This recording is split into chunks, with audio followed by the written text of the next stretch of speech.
Today, I have a special treat for you. Camille Guaty is going to tell us about her family building journey. She is a celebrity, and lots of celebrities don't talk about donor conception.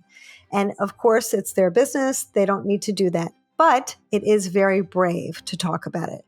It's very brave because so many people out there are struggling with their infertility problems and they want to get pregnant and they're having a hard time accepting donor conception. And they see all these celebrities who are in their 50s or late 40s getting pregnant by accident or through IVF. And many of them, we know, have used donor conception to build their family, but they're not talking about it. And that continues to perpetuate the shame in this whole industry. So for Camille to come out and talk about her family building journey in this open way is so brave, and we're so appreciative that she's doing that and so appreciative that she's joining us today. This episode was so fantastic and we had so much to talk about that we had to split it into two pieces. So this is part one, and hopefully you'll stay tuned to part two because it's really, really fascinating.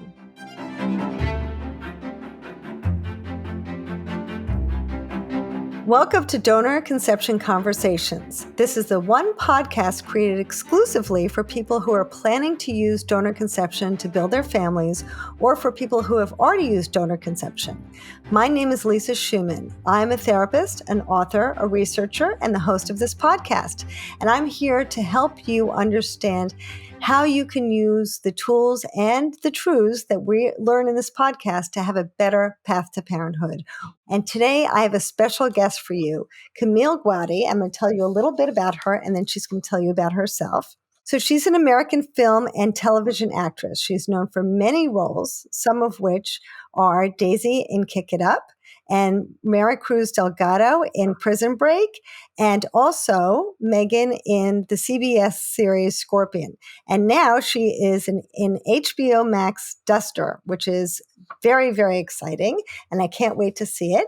But most of all, I'm so excited to have her here because she is going to tell you very bravely about her family building journey. And she's doing something that's really incredible, which is sharing something that a lot of celebrities do not share. And so I'm very, very grateful.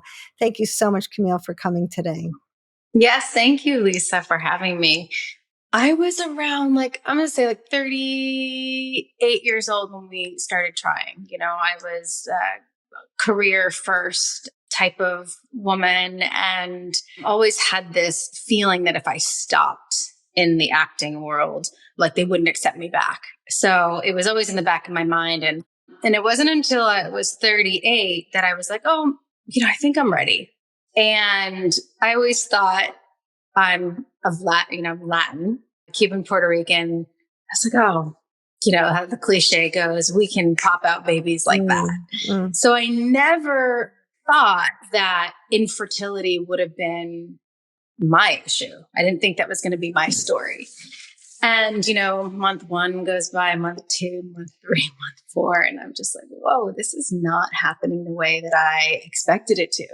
I think 6 months in, my husband's friend said, maybe you guys should just go to this fertility doctor and get checked. I have a friend. So we went in and I was still, oblivious to anything. And we took a blood test to get your levels, your AMH levels. And those who have gone through this know that there's, all these levels that you get taken that will give you a pretty good barometer as to where you are fertility wise. And my number was 0.54. And I didn't know what that meant. And I said, so what does this mean, doctor? And he's like, well, your insides are not matching your outsides. He's like, you may look young, but your insides are that of a 50-year-old. And if you want to get pregnant, you need to do this now. And that was my first punch in the gut. I didn't understand any of this because I thought we were just going in for a blood test. I didn't think we were going in to, do IVF. I didn't even know what IVF was. That being said, we did our first round of IVF. It didn't work. And then I wanted to switch doctors because this thing happens sometimes where you get a little angry at the doctor if it doesn't work. Right. Or it's that thing where I was like, well, he must have done something wrong because I know that I can get pregnant. This isn't an issue. This shouldn't be an issue. He's lying. Right. Right. So Second doctor I found, I loved him. He had a better bedside manner. Dr. Wong, for any of you guys who know LA doctors, he was great. I mean, he explained everything to me. He was very positive, but also very informational. And he threw this donor conception into the mix. And I was like, I mean, I'm getting chills just thinking about it, because I was there with my husband, and he starts saying, and there's always a donor. And I said, well, what do you mean? And he said, well, and he did this analogy with like Starburst, right? He put all these same color Starburst or different color Starburst in the mix. And he goes, this is the color that you need to get pregnant, right? So it's all these other colors. And then there was like a ton of other colors. And there was like one pink one. And he's like, and that's what you need. One egg. He's like, but we have to go through all of these other eggs to get to this one egg. So if you don't want to do that, we have donor conception. My thoughts on that were anger. I was sad. I was also not wanting my husband to hear what this doctor was saying. I immediately felt shame. I felt like guilty that I waited this long. Ugh, it gets me upset just even talking about it. I was angry at myself.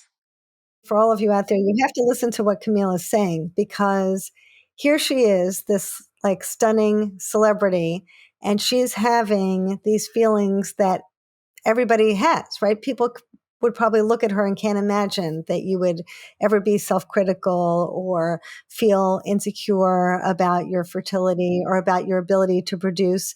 But this is universal for women, right? This is, it's very natural. So if all of you out there are starting to say, yes, I felt that way too, that's completely normal, because this is what women go through, right? It makes you feel so horrible about yourself. You feel broken, right? Yes. And I remember saying to him, okay, let's just move on from that piece. Just, let's get to the nuts and bolts of this and go back to IVF. Mm-hmm. I'll spare you all the details, but basically, I spent another, 4 or 5 rounds doing IVF with him. And the same time, I was shooting a show in Atlanta, playing a pregnant woman. Wow. And I get chills too talking about it. Yeah. And here I'm thinking, this is the universe telling me that, oh, it's a sign. I'm going to get pregnant. I'm playing a pregnant woman. It's going to work perfectly with the show. They won't have to put a baby bump on me. Right. I'll have the baby bump, So I'm thinking all of these positive thoughts about this. But the reality was round 1 didn't work. IUI didn't work. Because I was shooting a show, they would put me on all these hormones. I couldn't really get back to do IVF. So he's like, well, we'll just get you going with all these hormones, and we'll have to fly your husband out at a certain time so that he can do his deed with you. And then you go to an IVF doctor in Atlanta, and you'll get your levels checked to see if, we'll give you progesterone, like crazy stuff happening. Meanwhile, I can't tell my producers or directors what's happening. So I'm lying, saying, oh, I think I have a cyst that burst and I have to go to the hospital this morning and I can't show up for work. Oh my gosh. If they found out that I was trying to get pregnant, sorry. I mean, this is before the Me Too and time's up. You're right. They would have written me out. I mean, I had one of the producers say, I think we're going to make you lose this is the show. I think we're going to make you lose the baby because it's just not sexy for you to be pregnant. Here, all the while, I'm gosh. All you want to do is trying to get pregnant. Yes. Yeah. So that was a very, very challenging time for me. But I'll move on from that and just say, because you're in secrecy. And a lot of women, I know you guys can understand, or even men can understand that when you're going through IVF or trying to get pregnant and you have to be at work and it's a secret and you haven't told anybody, and all the emotions that's built up. And there's people in the workplace that are pregnant. I had my other co-star that was pregnant. Oh my gosh. And, so what all of that feels like is horrible. It's like having a bad affair. It's horrible. I tell people, right? You're having a bad affair. You can't tell anybody. That's what it feels like because you're keeping this horrible secret from Yeah. people that you can't talk about. Yeah. And the whole world is a trigger. Like Yes. everything in your life becomes a trigger. Yeah. And you got to put on that brave smiling face, but inside you're just broken. Mm. With this doctor, we transferred 20 of my embryos, me and my husband's embryos, 20. Oh my gosh. And not one of them took. All the while he was still putting donor conception on the table. And the more times he told me, the more I would take it in. I even had some I felt like I was cheating on my husband when I did this. Like I would have sneaky moments by myself, like in my room, just like searching donors, just to see how it would feel. Mm. It still didn't feel right. And what it felt like at first was pure honesty. I'll just tell you, I was like, how am I supposed to put another woman's parts in my body? And it's not going to be my baby. It's going to be my husband's baby, with this woman. And where do I play the role? Like, yeah. It felt like the biggest FOMO, fear of missing out on my whole motherhood. Like it didn't even resonate with me. I was jealous of the donor. I was, how this young woman I'm going to get an egg from this beautiful young woman and it's going to be with my husband. And then I'm this old crotchety woman is going to have to put this embryo in me. And I'm going to feel okay about this. Yeah. I don't think so. This isn't going to work for me. And then I had these thoughts of okay, well, I guess at the end of this all, if I don't feel a connection with my child, I can just always divorce my husband and he can have the baby and it's nothing to do with me. It's not mine. All of these thoughts. I mean, I'm just being 100% honest but now that I'm here, I'm like, oh my gosh, how could I ever think that? I mean, they're valid. Yes. They're valid fears, Yes. But they weren't the truth. Right. And there's a big difference between that. Like I always say to people, you are absolutely valid in feeling what you feel, but it's not really the truth. It's the truth that this story is telling you, or your history has been telling. I thought that I was going to have a mini-me, I looked exactly like my mom. So I was like, oh, I just envisioned a little girl that I was going to have that looked like me and had dimples and, all the things that we were going to do together. And the truth is that when you are connected to your genes, your genetics that much, then you have to go through a grieving of the loss of what that child that you've been dreaming up, all those IVFs and all those months of you trying to get pregnant, you have to go through that process of grieving what that little baby looked like. And all your hopes and dreams, right? All of it. And the truth is that when you can shift the lens, genetics doesn't really matter. Mm-hmm. All of that pressure that I was putting on myself and all that self-hatred and self-loathing because of this connection to my genes, none of that matters today. I encourage people because I had a really hard time. And I speak to some people who have not a hard time at all. They're just like, yep, done. This is what I have to do. I'm going to do it.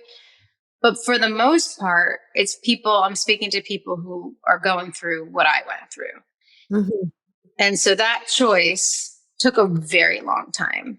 And if you would have spoken to me in the moment of it, I was not going to give up. It's like gambling, right? The doctor kept on saying, you just need one.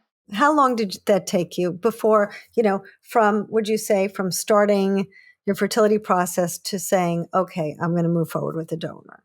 That was about 4 years. Wow. And in that time, all these fears that are going through your mind, how am I going to be pregnant with somebody else's eggs? How is that going to happen? And how am I going to feel about this person? How am I going to feel about my child? And how am I going to feel about my husband being genetically connected? And did any of those feelings, as you were going through those pieces, like starting the process, picking the donor, getting pregnant, as that was happening, did any of those feelings come up for you actually in those moments? Oh, yeah. Yeah. Well, I have to say, when I made the choice, I kind of let myself enjoy the process a little bit because one, I could have a glass of wine. Right? Yes. now that I didn't have that ticking time bomb on me anymore. Right. I was like, well, if it's not going to be me, then let me find the girl that I want to be me. But I was suppressing a lot of those fears every day. But the best part of it was that the percentage of it working was so much greater with a donor than it was for me. And I had amazing people and support around me. And I had this acupuncturist who said, look, what's the number one thing that you want with your child? And I said, I want my child to be healthy. I said, okay, well, the way you're batting right now, when it comes to your embryos, what are you gambling for? You're gambling and your embryos might not be healthy. Mm-hmm. And so I was like, okay. And then it was, I had my last round that I was going to do, which was my final round. I ended up having to cancel it because I had no eggs. I had no follicles. Wow. Which was absolutely like a godsend to me because I wasn't going to stop. I wasn't, unless if I financially, physically, emotionally, I was like, I would cry my eyes out and then I would get back on the horse again. Wow. Cry my eyes out, I'd get back on the horse. And I'm like, wow, this cycle is not going to stop. I need a sign. And your body spoke to you. Yeah. It was almost like when an alcoholic hits rock bottom. Yeah. And then they're like, okay, now it's time to get sober. Like it was for me. It's like I hit my rock bottom. Right. But some people don't need to have that rock bottom. I had to have that. Mm-hmm. That was it. And I had even friends who were like, just wait for next month. Maybe next month we'll have more follicles. I'm like, stop. Wow. But it can be fun. The process of choosing your donor can be a lot of fun. My husband and I were going out to parties or we would go out to a restaurant and look at the waitress. And I'm like, oh, she's kind of cute. What do you think? That's so funny. Do you think with the tip, we can just write in, would you want money so we can would you donate your eggs for cash? That's so funny. You got to have a little levity in the madness. Yeah. The thing is, it's not always an easy road either with donor conception. We had our first donor didn't work, and the second one gave us one embryo. Oh my gosh. One embryo. So when I've transferred 20 of my own embryos and 0 took, now working with just one, I was so scared. Is this going to happen? And, but it did. It took. So Camille, with the first donor, you finally said, okay, I'm going to choose a donor, and you find this person, you say, that's it. And you're latching on all your hopes and your dreams and everything, right? All these hopes and dreams in the past you've had to grieve over. Now you're saying, my family's starting, I'm going to do it. And now you have this egg donor who's so hard to find. You find the one. Did she just not produce any eggs, or what happened? The irony of this is I'm playing now, again, a 38-week pregnant person. No. Pregnant woman. Oh my gosh. Yes. And I found out that it didn't work while wardrobe was putting the pregnant belly on my stomach, and I had my laptop out. So my husband FaceTimes me. Wow. So because he was with the doctor to do his deed. So what happened was she had 17 eggs. She was great, but she did the trigger shot wrong, and she ovulated all 17 of her eggs. Oh my gosh. Before retrieval. You can't make this story up. Yeah. You can't make it up. And I have the proof where they're putting the belly on me, and I'm like, tell me, how many did we get? And I saw my husband's face and the doctor's face, and I was just like, this has got to be a joke. And the craziest part about it, Lisa, is that day I had to hold a newborn baby in my arms. Oh my God. And nobody on set knew except for one of my friends on set. And I remember they said, quiet on set, baby's coming. And I remember telling everybody before, I'm like, I need a minute, guys. I'm like, I feel nothing because I was so depleted. Like, how could that happen? Where all of this time, now we put everything, like you said, all my hopes and dreams into this donor, and now we have nothing. And now I have to go on to set and I have to hold a newborn baby in my hands. Is this a joke? So you know what, Camille? You're an even better actress than people know. Yeah. Exactly. I was like, this is crazy. So I was like, I need a second because I don't feel anything. I was just empty. And then when that baby came out, I remember they put the baby in my arms. We hadn't even started rolling it. And I just started hysterical crying. Like I've never cried before in my life. Oh my And gosh. my friend knew. My friend who was on the other show with me, she was the lead. She was the one who was pregnant on the other show with me. She was in this show and she just came up to me and was like, guys, she needs a minute. It was so hard now that I'm thinking about it.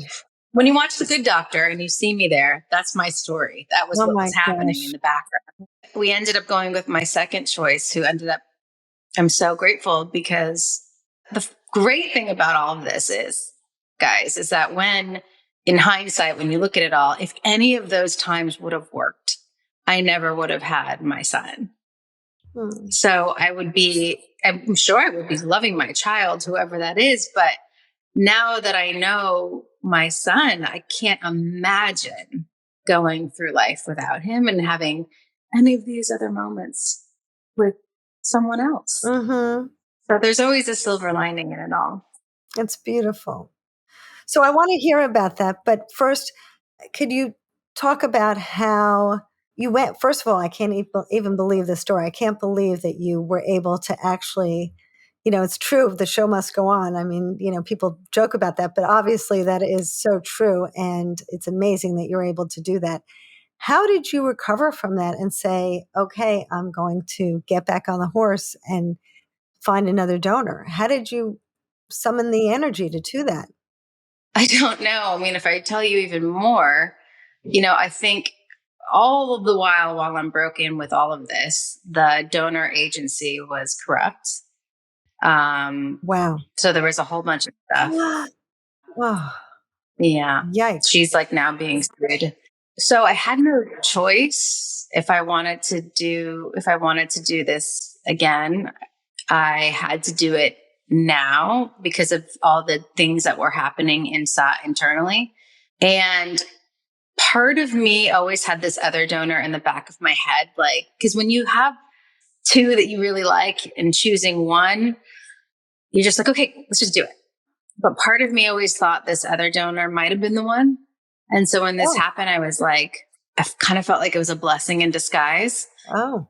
And then when she got one embryo, I was like, oh my gosh, are you kidding? Oh. But my doctor was amazing. And he knew, he was like, this is the golden egg, Camille. We are going to take care of this. And the egg was good quality. And he's like, it's going to work. It's going to work. It's going to work. And so I just put my faith in him. And I had a whole bunch of people, a lot of people told me along the way that all these little tips of, act like a granny, walk slow, do the things that you like. And so I watched a lot of movies, ate a lot of good food that I would never eat, and just relaxed. But the weird thing is that I felt nothing, right? Like every other time I was like, oh, I feel a little something. Maybe I'm pregnant. Oh, my boobs are getting big. Maybe I'm pregnant. Oh, I feel a little tinge going on in here. Maybe I'm pregnant. I felt nothing. So when I got the call from my doctor's office that said that I was pregnant, I think I was in shock. I was like, you got to be kidding me. And when I called my husband, it was just like, I was like, but don't get too excited. Don't get too excited. Don't get too excited. It's really early. But that little embryo took.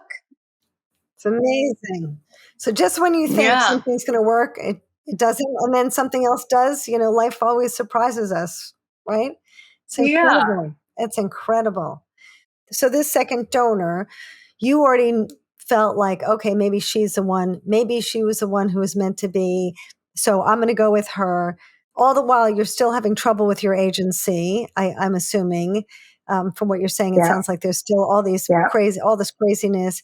You're still having to deal with all the stuff that you're dealing with your career. You're juggling all this stuff and you're still moving ahead and you're saying, I want to have a baby, so I'm just going to go with this one. And that's it. And were you thinking, I need to make a lot of embryos? Or were you thinking, I just want to have one child. If I have one embryo, I'm good? At the time, I was just like, I don't want to go into too many details, but I was like, just get that embryo inside of me. And then I could do c'est la vie to all the rest of this nonsense that was going on. Yeah. I wasn't even thinking about second child. I was so focused on just like, get me pregnant. Like I didn't look at the long game of like, I don't even think I didn't have that option at the time. Right. So I feel like for me, I was just like, I don't care. I just want to be pregnant, especially with my age. I was like, didn't really know if I could do it again.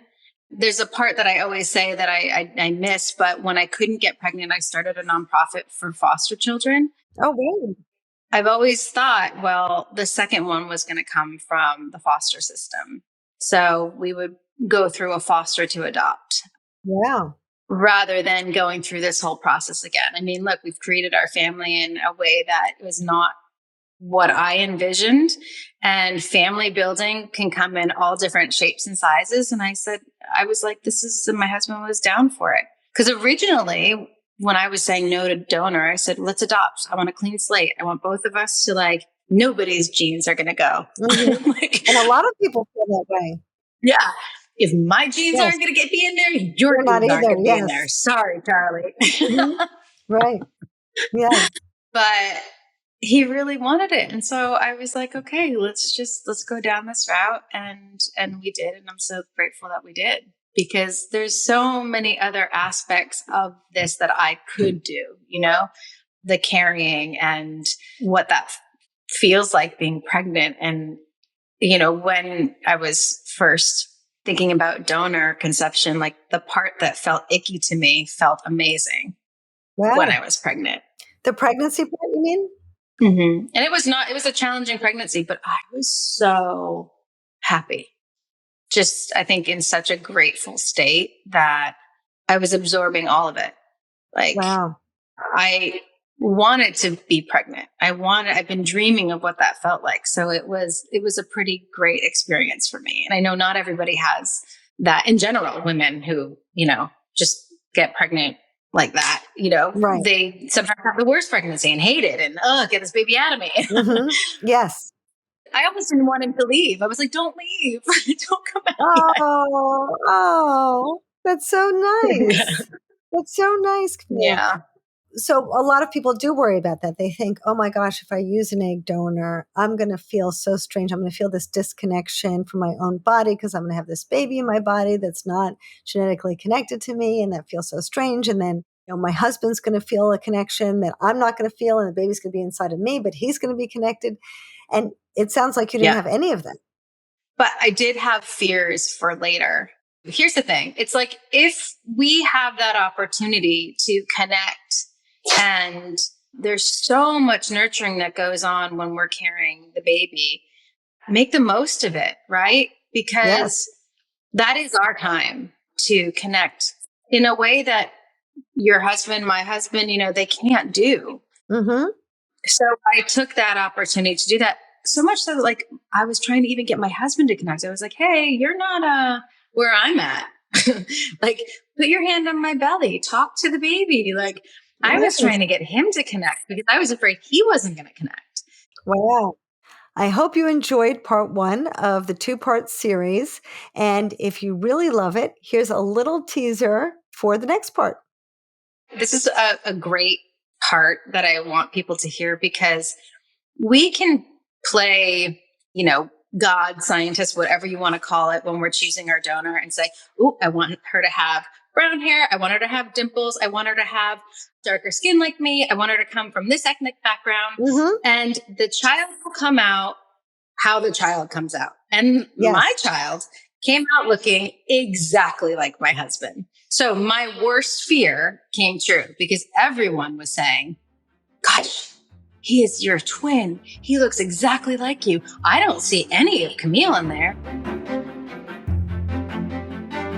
You are using the genetics of somebody that you don't know, usually, to build your family.